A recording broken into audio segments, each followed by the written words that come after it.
So this is Alex. And welcome back. So, in my conversation with my dad,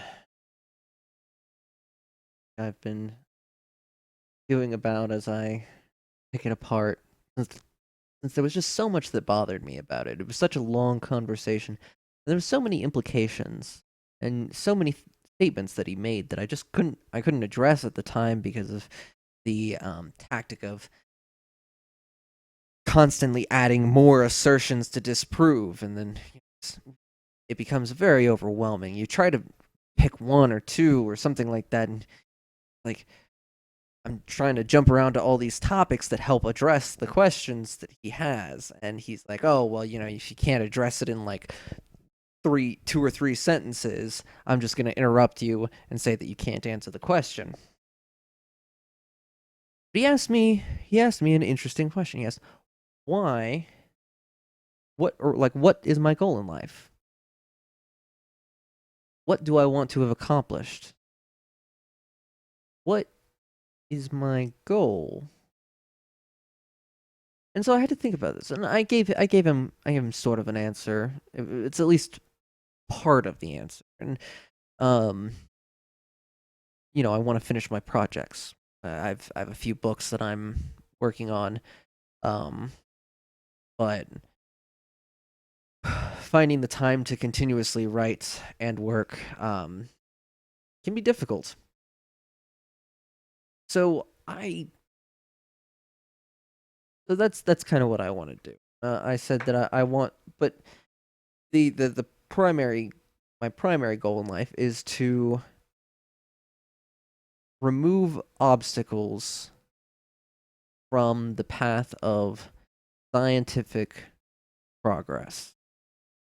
And in terms of education, my career, I'm going the economic route and convincing people that, uh, um, specifically talking about things like universal basic income, which should now practically be a mantra of mine, and its virtues, the things like ghost employment, which is a concept that I'll be talking about in one of my books. Um, the idea, what things I want the world to be prepared and to be able to implement these societal changing technologies, even some planet changing technologies, either when they come in place or to divert more resources towards researching these things that could drastically overhaul our lives and the economy. I mean, a quick example is immortality, which everyone's like, "Oh my god, immortality, that'd be great." Even, it doesn't really matter what kind of immortality is. If it's some sort of biological, nano machines repairing telomeres or whatever, and DNA structures, or if it's um, some sort of shot or a pill or some sort of cybernetic implant, if we do cyberization or something like that, there are implications. And these are things that a lot of people don't think about. Social Security. I say that and you're like, oh shit. Oh shit. If somebody can live like 600 years and at age 55 they start getting payments from the government and they live to be like 500, they live to be basically an indefinite amount of time old. Holy shit, that's unsustainable. Well, you're absolutely right about that, which is part of the reason why I advocate universal basic income, because it removes Social Security, the concept of this retirement income, and then it doesn't matter how old you are, you get your UBI check. Boom. That assists in the solution. It's one of those things where like it's very complex and there's a lot of aspects to it. Another instance is the concept, or fusion energy. If we make commercially viable fusion reactors in the next 10 to 15 years or whatever, or we figure it out at some point. Power, electricity, is no longer an issue. Not an issue anymore. Electricity should basically just be the cost of the cost of producing electricity, and the amount of electricity that you would produce from each plant is just huge, huge. You wouldn't have to worry about the sort of complex things that might come about from if you build a fusion reactor on Mars. Then creating a colony is super easy because you have a readily available and extremely large power supply. I mean, with just a couple dozen fusion reactors, maybe not even that many, you could power the globe. Depending on how efficient they are and what your commercial, output is. But since it's commercially viable, I'm assuming that the cost would be below 15 cents per kilowatt hour. But even if it was 25 cents per kilowatt hour for a power source that's so abundant, you've basically got an infinite amount of power now on your grid. You can do anything. Like, power costs suddenly mean nothing. Nothing when you've got basically infinite power, or an almost impractically high amount of it. So you've got these issues, and they're important issues to talk about. Another issue is automation. Automation is such a big deal. Just, I don't know if you guys know this, but the hacker, there's a famous hacker who I don't remember his name. I can never remember his name off the cup, but he runs a project called Comma AI, which is a modular self-driving kit that you can install in your car. Now, he is supposed to be releasing it at the end of this year, and I may get a test, like one of the early the early versions of the device, or like the initial release, which is incredibly exciting.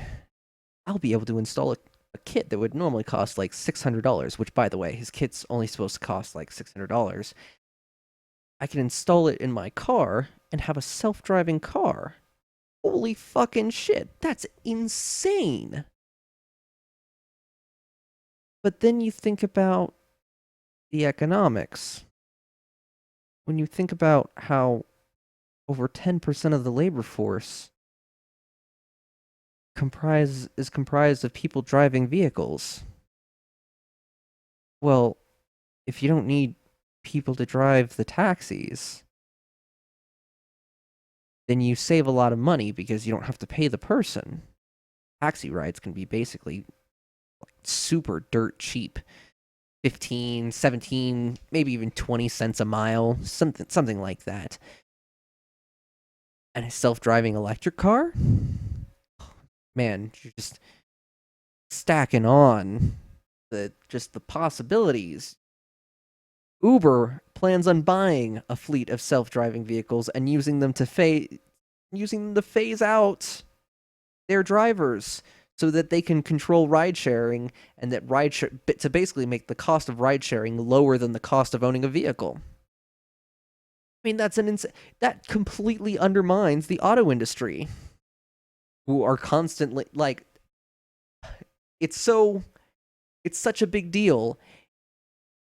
Truckers, if you replace truckers with things that don't fall asleep at the wheel, things that are better at controlling their lane position, this kind of technology has the potential to displace Literally millions of jobs. Millions. Within a decade. A decade.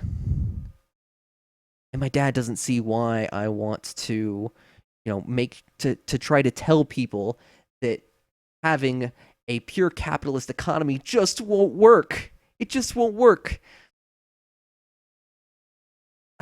Because the people at the bottom won't be able to sustain it. What'll happen is that the people at the top, as automation increases, cut more and more people out of their company. Or they may expand and move people over to these new expansions. But these new expansions, but each expansion doesn't have as many people. There are fewer people who work for each branch. There are fewer people who, do maintenance. There are fewer people. Per location, there are fewer people. Even if they continue to expand and make more money, that wealth will be increasingly concentrated towards the top of the pyramid. And that's what people like my dad don't understand. My dad said that his job couldn't be automated. And I almost cracked up. I almost laughed. I said, "Well, okay, maybe not yet. Maybe you've got a while to go." But you think that an AI couldn't fucking run training demos on software? You think that a fucking AI couldn't, do project management? In fact, if you had a full AI, you could cut out since their company outsources a lot of their code to offices, for example, in India and stuff, and then the code comes back to the project leaders. That entire branch, the entire company that they sell out to, could be one guy who's partnered with an AI, and the AI writes all the programming. I mean, I don't think that my dad sees how quickly, if you can automate, there are certain jobs where if you can automate them, just huge swaths of the population would be out of work. Just the economy would be in the fucking tank. You'd find homeless people fucking everywhere. There'd be the labor market would be totally fucked up. You'd have to move even more towards service because that's all you'd be left to do, but you couldn't do certain services because anything that falls, for example, within the purview of transportation as a service is no longer an available job. The concept of delivering food. I mean, I do food delivery, and you can bet your ass that as soon as I get one of those mod kits, that I'm going to be using that for work. If it's as good as this hacker says it is, which he says that it's pretty good, and it looks like it's gonna be pretty good, this is gonna be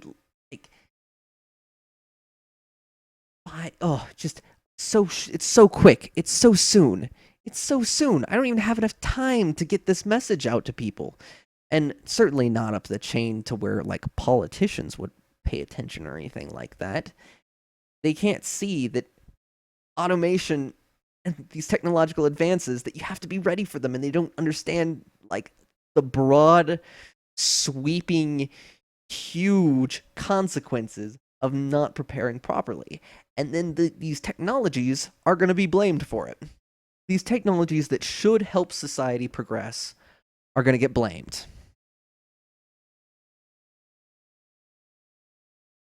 When you have technological displacement, you get anti-technology sentiment. In the early 1900s, industrial automation in the United States was huge. Tons of people working the factory lines, assembly line work, boom. You had people building stuff, and you had huge amount of employment and so many factory workers. And now you hardly have any factory workers. But while those factory workers were being replaced, oh, oh man,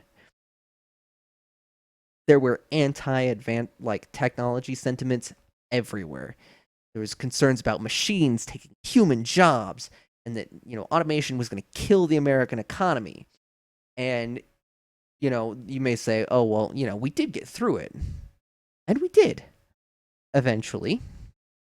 We moved from being a production and manufacturing um, centered country to being a service oriented country. And but the problem is that that doesn't work in this case. This is an entirely different case. You can't apply that to this case. If you take away a huge section of the service industry as well, the economy's going to fucking collapse. If you've got like 15, 16% unemployment, you'll go through economic contraction on a global scale, because if the US market tanks, then the global market tanks, and the global market's going to, some countries may be insulated from the effects of this, such as Finland and possibly Switzerland, and maybe a few other Western European countries, depending on how the next few years go. But the United States, I know, conservatives, I know they say that you can't just give people money. But really, what are you gonna do? What else can you do? I mean, if you want society to continue advancing, you have to keep doing scientific research. And if you this is a no-win for conservatives, because if they say, well, then you can't have these companies have these self-driving cars, to save Americans. Well, but then you're anti-capitalist, because all these companies want to do is they just want to make money. They just don't need to have as many people to do it now. And if there's anything that we learned from the 1900s, it's that corporations do not have the people's interests at heart. Ayn Rand is like a hero to conservatives. But she died in public housing on welfare.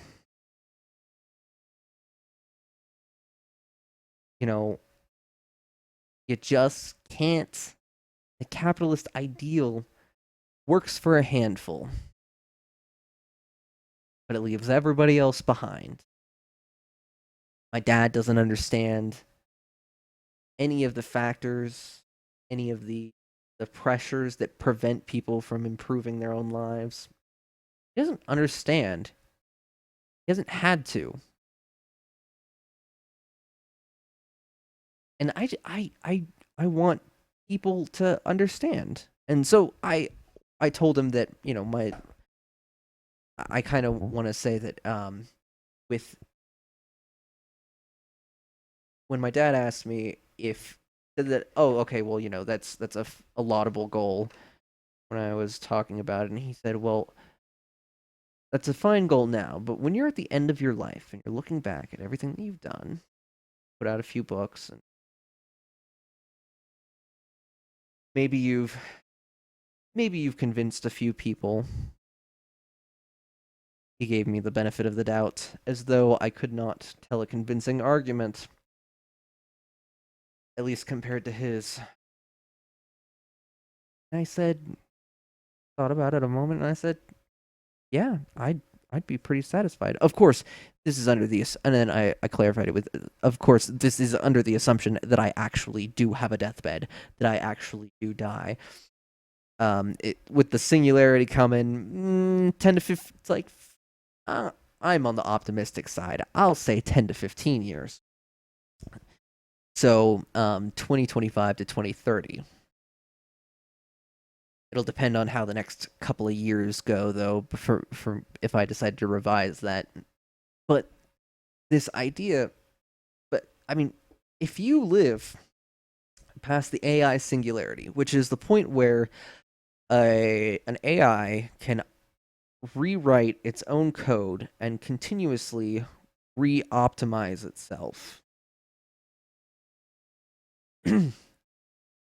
performing the functions faster and faster and faster each time as it's become more optimized. It's optimized or increased processing power. Um, it's like, or yeah, it either has a way to increase its own processing power or a way to optimize its, preferably both. And it continues to do so, increasing at a logarithmic rate. So we can then say that we have no idea. We have no idea. We have no idea what's going to happen. We could have an AI that could suddenly go from being not as smart as a human, but it's like enough of a person that it should be like counted as a person, and then it just rewrites itself until it's a superhuman intelligence.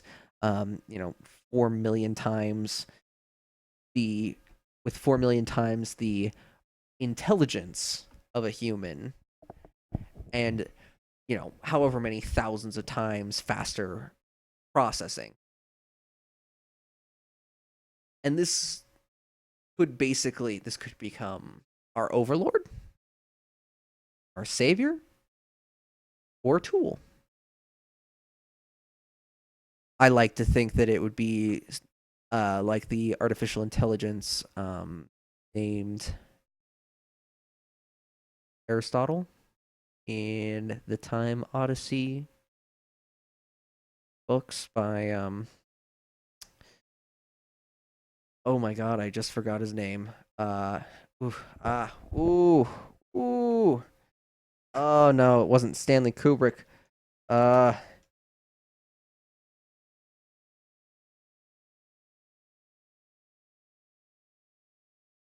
it's Arthur C. Clarke. Of course, of course, of course. So where it'll be incredibly intelligent.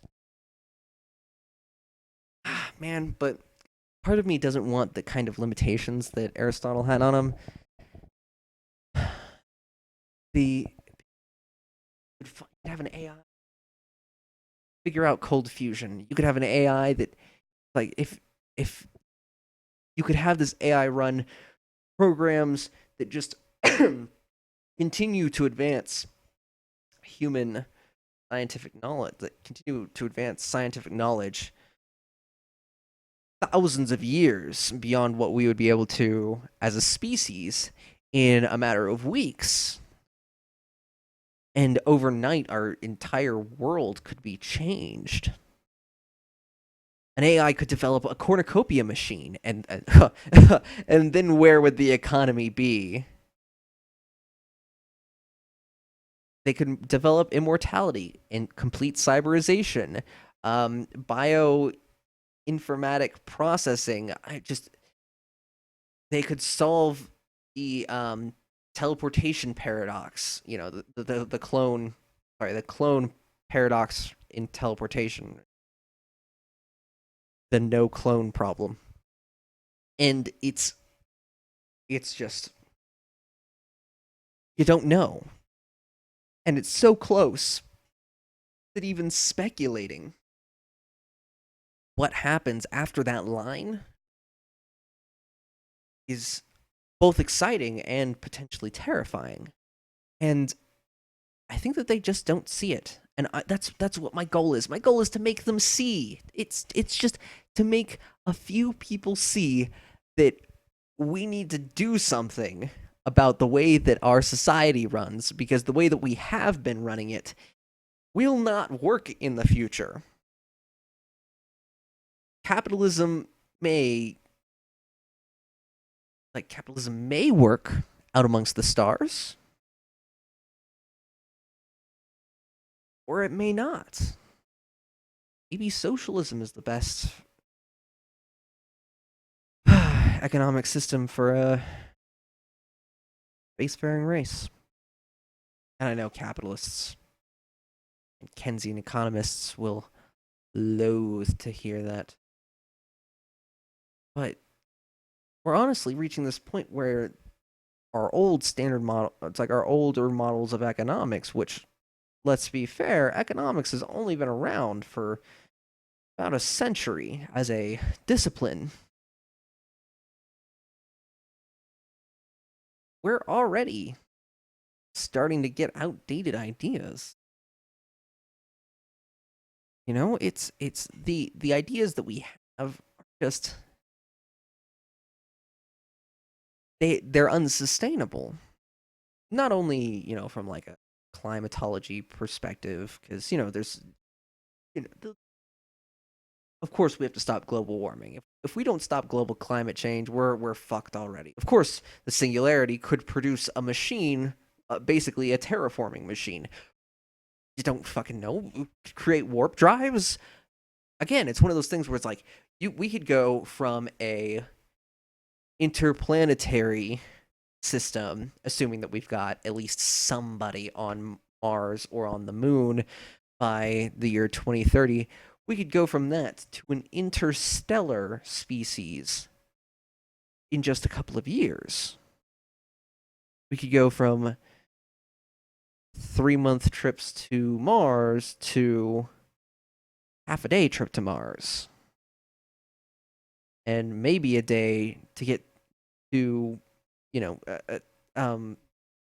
like, oh, I don't know, Alpha Centauri. And maybe a couple more days than that, and we can get to the next system. And stellar exploration suddenly goes from taking, you know, years potentially to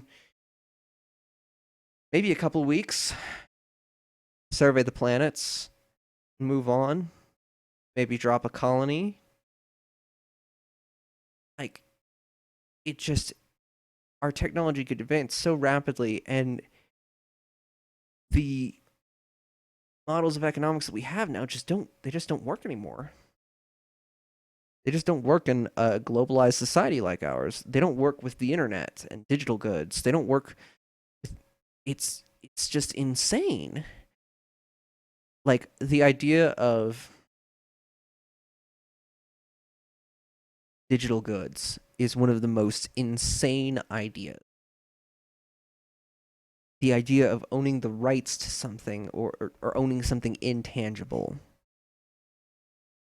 Now, in a certain sense, you could understand land, even though the borders are intangible. You could still protect your land. You can defend it. You can damage the land. You can make it. You could destroy it, to an extent, at least. But something digital is something essentially almost from nothing. Even books, while you are paying technically for the ideas behind that are in the book, you also pay for the pages and such. So rather than, paying bookmakers' time, as well as the author's time, the editor's time, and all that stuff, you could just be directly paying the author for thoughts, essentially.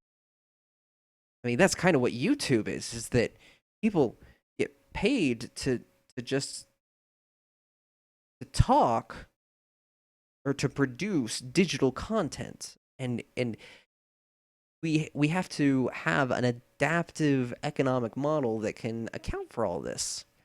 And that's, I mean, oh, I mean, I said that I'd be satisfied with it, and my dad laughed. He said that he wasn't making fun of me for it. He said that it was a fine goal.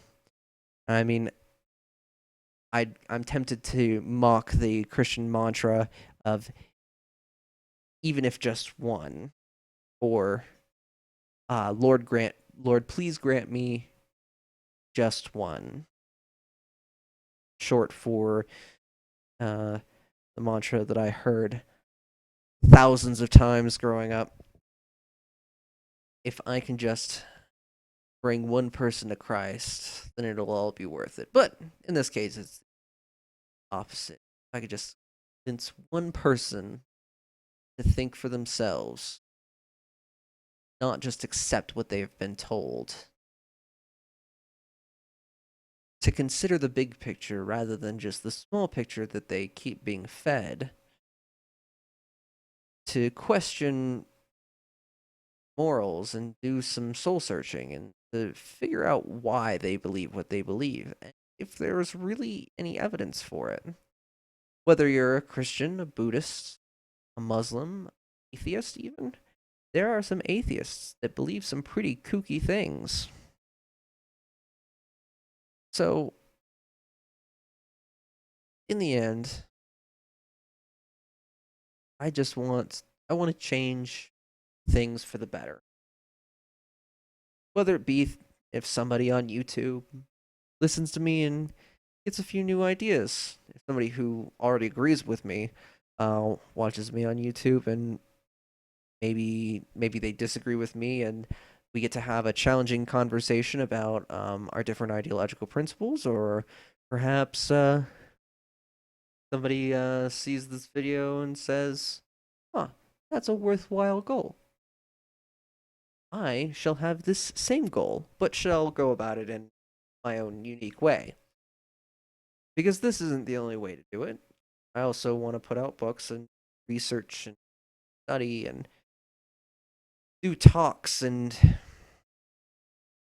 try to inform people. And I think that that's a pretty good place to stop. Slash rant. Yeah. If you liked the video, like, comment, subscribe.